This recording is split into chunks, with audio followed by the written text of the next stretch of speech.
His Excellency Abdurrahman Ali Muhammad Al-Maliki, President of National Cybersecurity Agency of Qatar. Ms. Muzna Siddiqui, she's the Global Governance Research and Planning Associate at the UN University Center for Policy Research.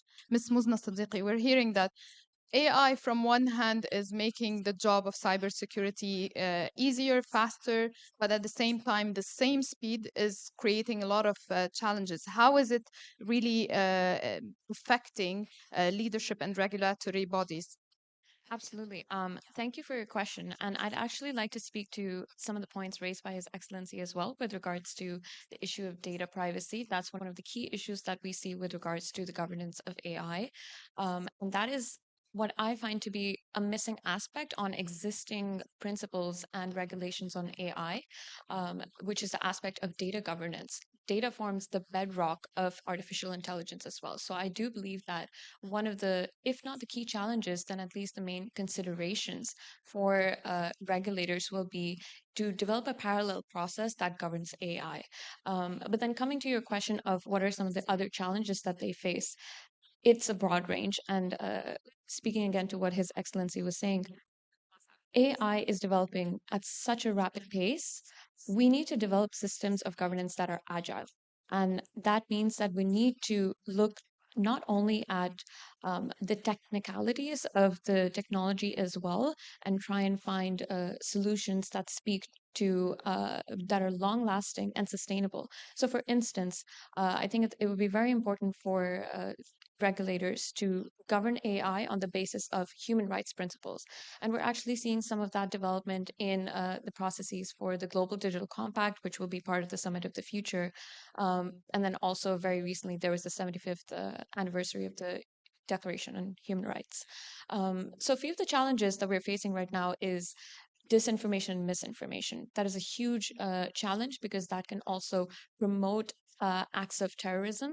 And we are seeing that AI can actually lead to increased forms of radicalization, and it can also create huge amounts of challenges in conflict prone areas.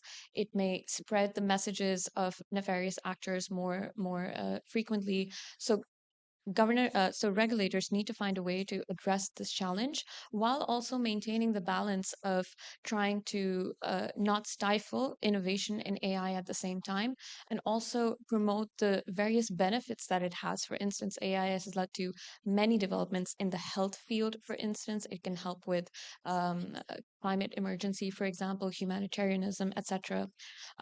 So the key issues, for instance, are misinformation, disinformation, promotion of terrorism, for instance. But then there's also the issue of algorithmic bias. How do regulators ensure that algorithms that are being developed in a way that is transparent and have ethical frameworks so that we're not enabling AI to lead to further structural inequalities. So I think when it comes to the main consideration that regulators should have for the governance of AI is ensuring that not only is it holistic and accountable, but also includes the perspectives of individuals and communities from the global north, but also the global south, because there are certain perspectives that may be hidden in these discussions, and it's very important to have a very global outlook and perspective on this. And to be fair, I guess that is the main challenge, which is how do we ensure that governance of AI is truly multi-stakeholder, and how exactly will we develop these partnerships between not only member states, but also the private sector, civil society organizations, the technical community, and any other relevant actors. Muzna, Ms. Siddiqui, when I get back to you with the idea of data governance, when we talk about data governance, how can international community improve the coordination of data governance while prioritizing the regulation of AI? Thank you so much. So, the report of the High Level Advisory Board on Effective Multilateralism, which was a board convened by the Secretary General, it has created a few recommendations on data governance, which I think can be taken forward on this aspect. So, one of the recommendations is on a mutual commitment framework between the public sector and the private sector in advance of crises to share data. Now, this is extremely necessary, and we saw this in the case of the COVID-19 pandemic, for example, where we were shown the necessity of effective data sharing in a transparent and trustworthy and reliable and also consistent manner between the two sectors. And we saw how important that was, and that will continue to be a key issue that there needs to be key collaboration on.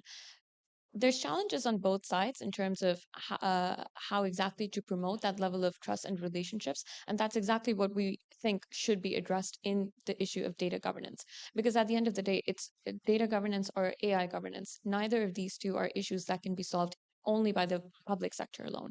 We need to incorporate the opinions and also the valuable insights of the stakeholders who are relevant in this discussion. And a second recommendation is on promoting an international decade for data. We believe that this can have a great opportunity to not only raise awareness on key aspects of data governance, whether that's the human rights aspect, for example, data privacy and data protection, but then also other key aspects such as the issue of synthetic data, which has its own challenges, but also comes with its own potential positive influences as well, and other aspects, for example, interoperability between different governance mechanisms that already exist, and how can we effectively address those. So we do believe that the Summit of the Future, the upcoming Summit of the Future, and the Global Digital Compact, which you may have heard in the previous few sessions, as mentioned by the Secretary General as well, these can offer as a key first step taken by the international community, especially the member states, to come to agreement on voluntary principles on how they can create best standards and practices for data governance. Because at the end of the day, the main challenge here is that there's already an existing plethora of data governance and AI governance principles and regulations, not only at the national and regional level, but also developed by industry leaders, by CSOs as well. And there's a certain benefit in all these different aspects, and they all come with their own unique perspectives and views. So the key issue now is how do we make these different governance principles interoperable? How do we pick out the best principles from each of these and ensure that there's a global system in place that can serve as the foundation for future global efforts towards the governance? Ms. Siddiqui raised her hand before. Yes, thank you so much. And just to answer the gentleman's question as well, I think it's a very important question to ask because that is absolutely something that we should be considering. When we're talking about AI governance, we need to take into account the foundation of it, which is digital development and ensuring that we decrease the digital divide. And just going back to the topic of the Summit of the Future and the Global Digital Compact, I think that provides an excellent opportunity for us to provide the necessary not only principles but also infrastructure that is needed to sort of develop digital infrastructure in places in the global south. But also this can be an excellent opportunity for exchange of information and best practices.